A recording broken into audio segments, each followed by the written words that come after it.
মৃত্যু 6 দিনেও মন করেনি স্বজনদের। বেওয়ারিশ থেকেও বেওয়ারিশ হিসেবে চিরনিদ্রায় খোকন মিয়া।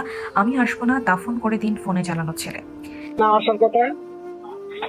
আমরা ভাই আসবো না, যাবো না এদিকে। মানে এই অনীহার কি কারণ এটা বলতেছি আর কি। আপনার তো বাবা, আপনি তো ওই দিন বলছিলেন যে দেখি যাইতে পারি। যেতে পারি ভাই, এখন আমি যেতে পারবো না। আপনার ফাইনাল ডিসিশন নিছেন আসবেন না? হ্যাঁ। এই যে ভিডিওটা দেখলেন, এটার মূল ঘটনাটা আমি বলি। এই লোকটা যে মারা গেছে, উনি ব্রাহ্মণবাড়িয়াতে গুরুতর অসুস্থ অবস্থায় কোথাও পড়েছিল এবং একজন পুলিশ কর্মকর্তা ওনাকে আইনা ব্রাহ্মণবাড়িয়া সদর হসপিটালে ভর্তি করাইয়া যায়।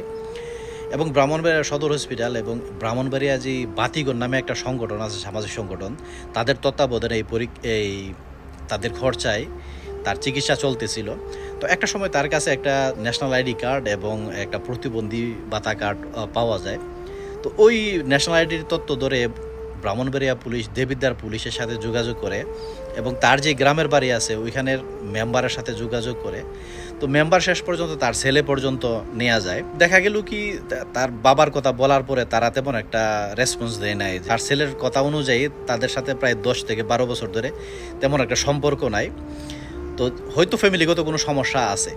তো একটা পর্যায়ে দেখা গেল কি তাদের সাথে যোগাযোগ করছে যে তার বাবার অবস্থা অবনতি হইতেছে, কিন্তু তারা তেমন একটা গুরুত্ব দেয় নাই। শেষ পর্যন্ত যে গত 29 তারিখ বা 30 তারিখে সে লোকটা মারা গেছে। তো মারা যাওয়ার পরও তাদের ফ্যামিলির সাথে যোগাযোগ করা হয়েছে, কিন্তু তার ফ্যামিলি লাশ নিতে অনীহা জানায়। তো শেষ পর্যন্ত যে ব্রাহ্মণবাড়ির যে বাতিঘর আছে ওই বাতিঘরের লোকজনে যারা আছে সংগঠনের মধ্যে, তারা বলছে যে আচ্ছা, লাশ নিতে যত টাকা খরচপাতি হয়, কাফন দাফনের যত কিছু খরচ হয়, অন্তত এই টাকাটা পর্যন্ত আমরা দিয়া দিব, তারপর আপনার বাবার লাশটা নিয়ে যান। কিন্তু তাদের মন তাতেও গলে নাই। ফ্যামিলিগত সমস্যাগুলো দেখেন দিন দিন কত রকমের বার্তা আছে।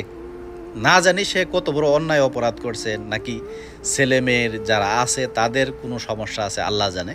তবে এই কথাগুলো আপনার ক্লিয়ারভাবে বলে নাই। তো দেখেন, একটা মানুষের সন্তান থাকতো, একজন দেশে আছে, আরেকজন নাকি বিদেশে আছে এবং তার বউ জীবিত আছে। তার মানুষের মধ্যে যত রকমের সমস্যা হয় যখন মানুষ মারা যায়, কিন্তু এই সব সমস্যা বুঝলা কিন্তু তার জানাজা কাফন দাফনে অংশগ্রহণ করে। কিন্তু তাদের মধ্যে দেখেন নিজের রক্তের মানুষগুলো আজকে তার বাবার লাশ মারা যাওয়ার পরে বেওয়ারিশ হিসাবে দাফন করছে এই ব্রাহ্মণবাড়িয়া বাতিঘর নামের একটা সংগঠন। অথচ এই সংগঠনে চাইছিল যে যত টাকা খরচ হয় সেই টাকা পর্যন্ত তাদেরকে দেওয়া হইব, কিন্তু বলছিল আসবো, আসার পরে আবার দেখা গেল কি আসে নাই। তখন ব্রাহ্মণবাড়িয়ার বাতিঘরকে তারা বলছে যে আপনার লাশ দাফন করে দেন। 5 দিন পর্যন্ত এই মর্গের মধ্যে ছিল এই লাশটা, কিন্তু তারা একবার দেখারও প্রয়োজন মনে করে নাই। লাশ নিয়ে বাবার আপনার দাফন করার মতো প্রয়োজন হয় নাই। মানুষ যখন নামাজ পড়ে দোয়া করে, প্রথমেই কিন্তু বাপ মার কথা দোয়া করে। এইসব মানুষগুলো আসলে কারে উদ্দেশ্য করে দোয়া করব? আস্তাগফিরুল্লাহ।